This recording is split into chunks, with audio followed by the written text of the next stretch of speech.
Reka tubasuze mwese mudukurikiye. Iyi ni Showa TV show. Turaza kugira ngo tuganire, tubaganirize. Ese mwebwe mumeze mutaho muherereye mu burengerazuba, mu burasirazuba, amajyepfo, amajyaruguru, ndavuga mu gihugu cy'u Rwanda ndetse no mu mujyi wa Kigali, aho ni mu Rwanda. Ndatarukira muri East Africa, mbasuhuze mwese, mbifurize amahoro y'Imana, gukomera kw'Imana kubane namwe. Muri Afrika y'amajyaruguru mwese, burasirazuba, uburengerazuba, mwese nimugira amahoro. Ndavuga bumva ururimi rw'ikinyarwanda cyangwa se abanyarwanda bari mu ibyo bihugu. Tujye twambuke hakurya y'amazi, dusuze abantu bari muri mu Bufaransa, mu Bwongereza, mu Bubiligi, ahantu hose muherereye. Wowe uvuga ikinyarwanda ntega amatwi, Imana niguhe umugisha. Twongere tujye muri Aziya, abavandimwe banjye bari Japan, Imana iguhe umugisha, Imana iguhe umugisha.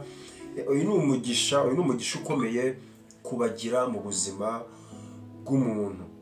Rero Imana nikomeze ibaho umugisha. Uwo tarakora subscribe yikore, ukore na share kuri Showa TV show kugira ngo ukomeze wamamaze Yezu Kristo, amamara Jesus, nkuko mubibona ku kirango cyacu. Iyo niyo ntego y'icano, ni nayo ntego yanjye, ni nayo ntego y'abantu bose bankunda. Ukwiye kuba uri kwamamaza Yezu mu byo ukora, mu byo uvuga, mu myitwarire yawe, mu bitekerezo byawe. Ukwiye kuba uri kwamamaza Yezu Kristo. Yezu ntacyo atakoze, aho igejeje, aho tugeze ni ukubera Yezu, aho tugeze heza ni ukubera Yezu, aho tugeze habi ni ukubera shitani. Mureke twange shitani n'ibyo idushukisha byose, utuntu twose yadushukisha tumwamagane. Yezu Kristo niwe udugeza hose, niwe utugeza ku Mana, nawe udukura ku mubi. Niwe igihe tumwiyambaje, tukamwiyambaza tumwizeye, arumva. Hari amagambo rimwe na rimwe twumva Yezu avuze tukibaza impamvu yavuze, ariko nyamara ayo magambo aba asobanutse. Ahubwo nuko twebwe mu bwenge bwacu, mu kwizera kwacu, mu myumvire yacu, tutaba turi twiteguye kuyumva. Mwibuke, intama zanjye ndazizi, nazo zikamenya, zumva ijwi ryanjye zikankurikira. Utari intama ya Yezu ntabwo ushobora kumva ijwi rye. Hari amagambo akunda gucanga abantu, kuki Yezu yavuze. Amagambo ari mu Ivanjiri ya Luka cyangwa se no mu Ivanjiri ya Matayo bivugamo, ahavuga ati mureke abapfu bahambe abapfu babo. Ese Yezu Kristo yaba ari kudutoza kutajya gushyingura abacu? Ese gushyingura abacu nta kamaro bifite? Akenshi tubyumva nabi kubera ko imitima yacu ntabwo iba yiteguye kubyakira. Iyo uri umuntu wa Yezu, wumva ijwi rye kandi ukamwumvira.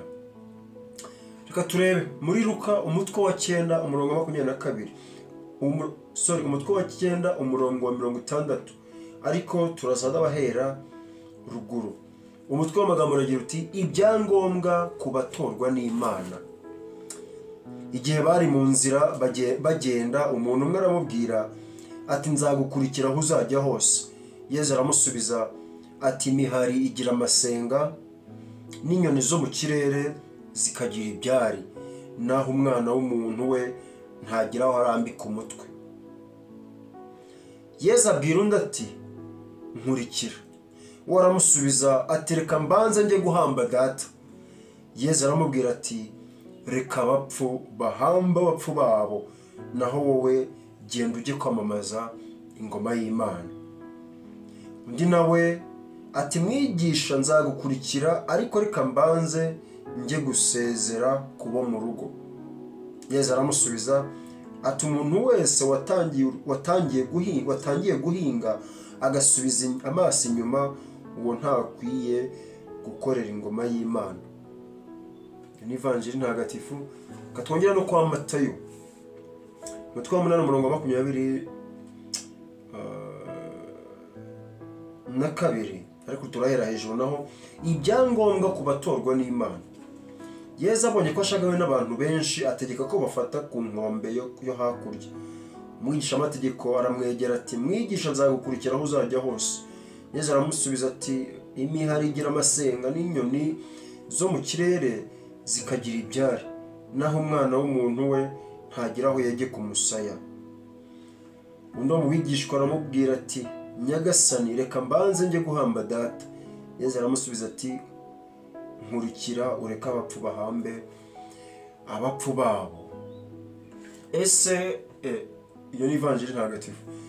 Ese mu by'ukuri Yesu Kristo kutubwira gutya yarashatse gutanga ubuhe butumwa? Akenshi turajajinga, rimwe na rimwe ibintu tutumva turabijajinga, tugashaka kubifata nk'aho atari byo. Nyamara Yesu Kristo waradusobanura, abwira bumva.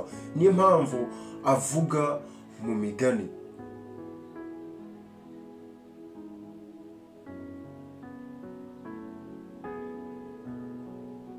Kubera iki Yesu avugira mu migani?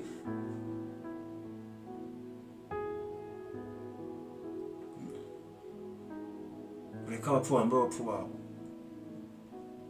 Buri wese abyumva uko abyumva, uko ubwenge bwe bungana. Reka mumbabarire mbivuge gutyo, uko ubwenge bwe bungana cyangwa se ukwizera.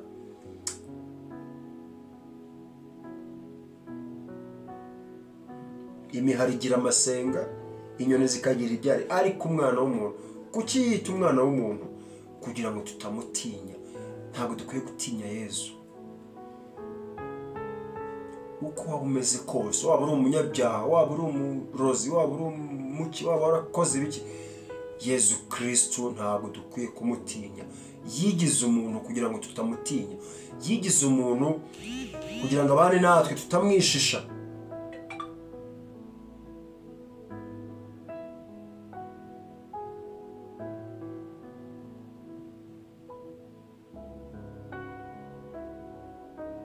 Umwana w'umuntu azaza, umwana w'umuntu. Natwe turi abana b'abantu. Ni kutwereka ko ni uwiyoroheje. Nubwo ari Imana koko, ariko ni n'umuntu koko. Tukibagirwe ko turi abantu. Tukibagirwe ko turi abantu. Ngo wagiye gushyingura data, immediately yapfuye. Wagiye gushyingura yapfuye, ntabwo ari muzima ngo aramuramira, yapfuye. Mu by'ukuri ari gushaka kuva iruhande rw'utanga ubuzima, arashaka kuva iruhande rwa Yesu Kristo. Arashaka kujya gushyingura uwapfuye physically. Jean Darano nagiye bari gushyingura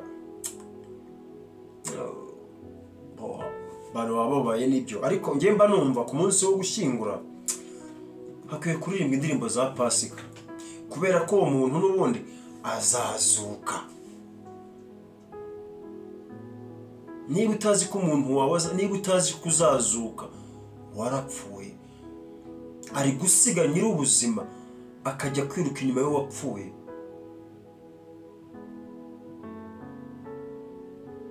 Kambanze njye gushyingura data, kambanze njye gushyingura. Nuvuga ngo abigize ibya mbere yo gukurikira Yesu Kristo, abanje kujya gushyingura data. Nta kintu kigomba gutambamira umuhamagaro w'Imana. Bavandimwe, mureke dukurikire Kristo tutamubangikanya n'ibindi. Yego agomba gushyingura data, nibyo, ariko ntabwo ari we wa mbere. Uwa mbere ni Yesu Kristo, niwe utanga ubuzima, niwe Mana. Iyo utaye Imana ngo ugiye gushyingura, utaye Imana. Imana itanga ubuzima, usanze urupfu.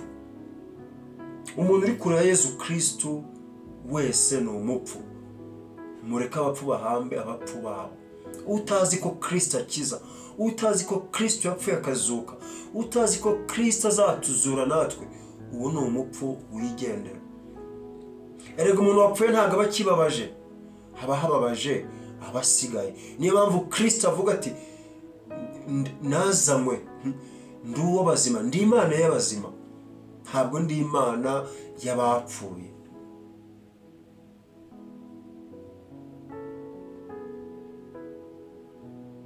Yesu Kristo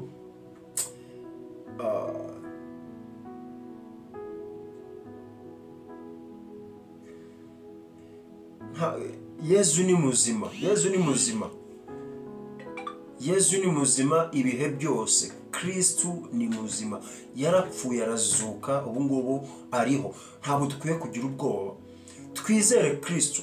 Uyu ntabwo yizeye Kristu ngo rikabanza ajye gushyingura, nta kintu kigomba gutambamira umugambi w'Imana. Ahubwo ya mugambi w'Imana burizwemo, ubuzima bwacu bwaburizwamo. Imana irakomeye bavandimwe. Hano rero ari ibyangombwa ku batorwa n'Imana, niyo titre. Kugira ngo utorwe n'Imana, kugira ngo Imana igutore, ni ugusiga byose inyuma maze ugatumbira Yezu Kristu. Nusanga Yezu Kristu uzagira byose. Yezu Kristu ni byose. Dukwiye rero kumwumvira nta kuzitirwa n'inshingano. Ni kenshi tugira impamvu zituma tudakora ibyiza. Izo zose zituruka kuri Sekibi. Impamvu zose zituruka kuri Nyakibi.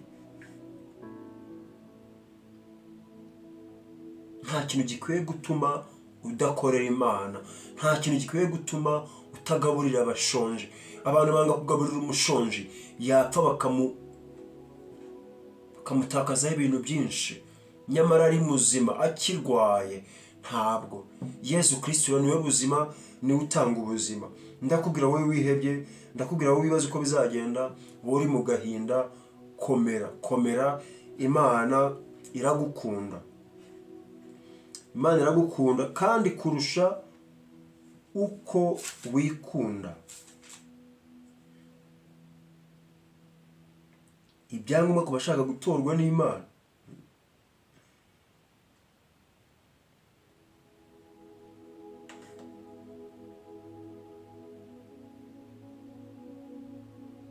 nta kintu ugomba gusimbuza. Niba Imana yagutoye, genda wese. Nutashaka gusakuma n'ibindi, amafaranga, abagore, abagabo, irari, ishyari, ubuhemu, ubigendana ntibikunda. Ushaka gukurikira Kristu, naheka umusaraba we maze akurikire Yezu Kristu. Uyu nguyu ashaka guhunga Yezu ngo ajye gushyingura, mu by'ukuri asanze urupfu. Natwe tujya gushyingura abacu, dukwiye kugendana na Yezu. Ntabwo twiye guheranwa n'agahinda. Umuntu wese wavutse azapfa, umuntu wese wavutse azapfa. Cyakora hagowe ubigiramo uruhare kugira ngo mugenzi we apfe. Mu by'ukuri ntabwo ari byo. Hari uherutse kwihekura, yica umwana we ngo banza bari babiri, yica abana be ngo batuye Imana, ngo igitambo, ngo batuye Imana. Mu by'ukuri ntabwo ari byo, ntabwo ari byo. Nimureke tugire ubwenge.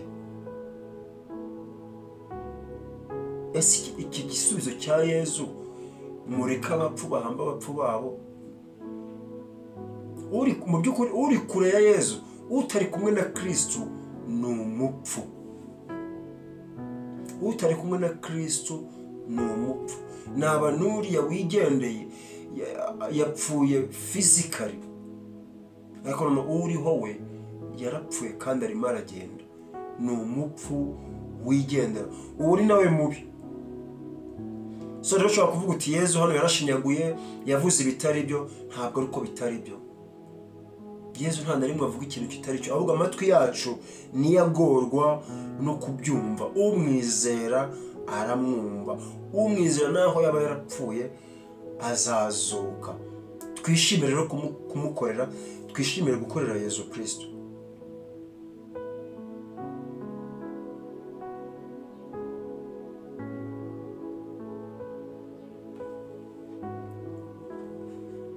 So tureke kuba abapfu, ahubwo tube abazima, tuba abantu bazima, tuba abantu bariho muri Yezu Kristu. Ntituba abantu turiho tumeze nk'abari kwiyahura. Kristo ni muzima, Kristo ni uw'abazima, Kristo si uw'abapfuye.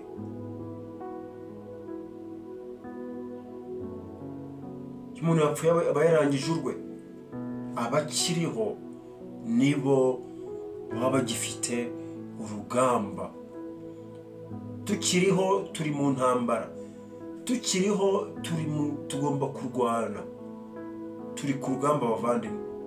Reka mbashimire, wowe utarakora subscribe uyikore, ariko kandi egera Yezu. Muri Yezu niho hari ubuzima.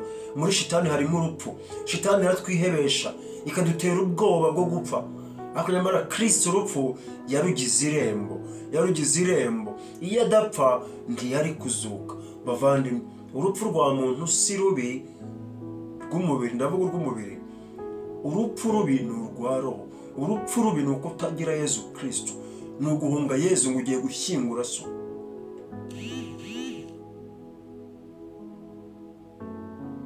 Ahubwo bwira Yezu uti ngwino, ahubwo jyana Kristo,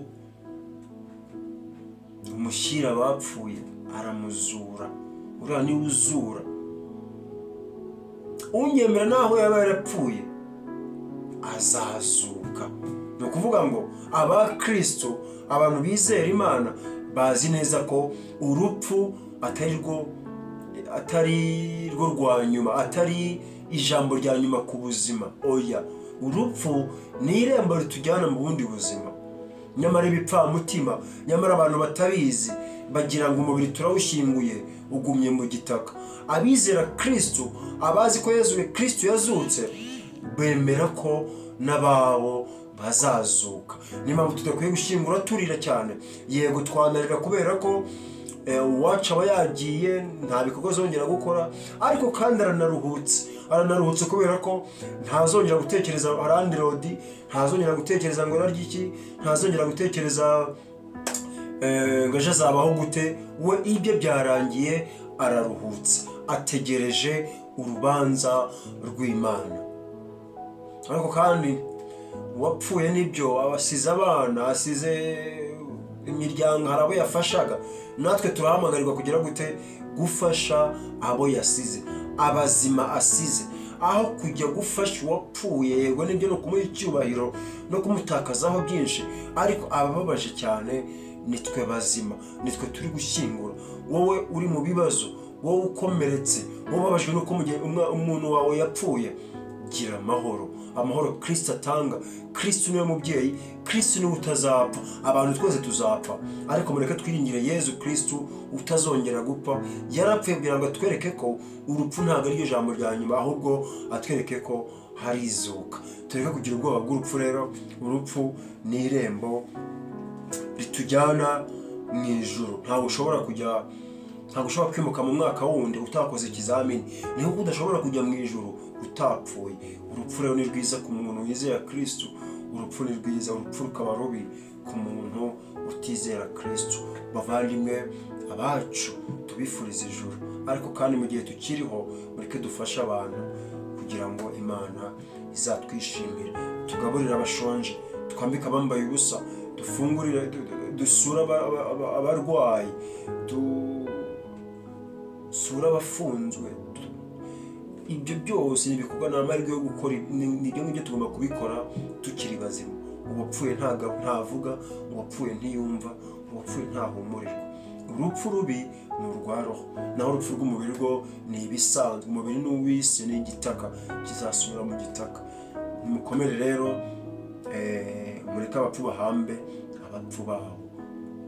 Wowe utazi Kristo uri umupfu, ihatire kumenya Kristo kandi wumve ko uzazuka umunsi umwe. Ntabwo tuzi umunsi, ariko umunsi umwe uzapfa. Ntabwo utera ubwoba, umunsi umwe uzapfa. Ariko kandi ntabwo urupfu turutindaho cyane nk'abakristo bemera, ahubwo dutinda kuki? Kwizuka. Yezu Kristo rero yarazutse kubera ko natwe tuzazuka. Ni umwana w'umuntu, ibyo yanyuzemo byose natwe tuzabinyuramo, ariko abamwizera bazazuka. Nyagasani Yezu nabane namwe.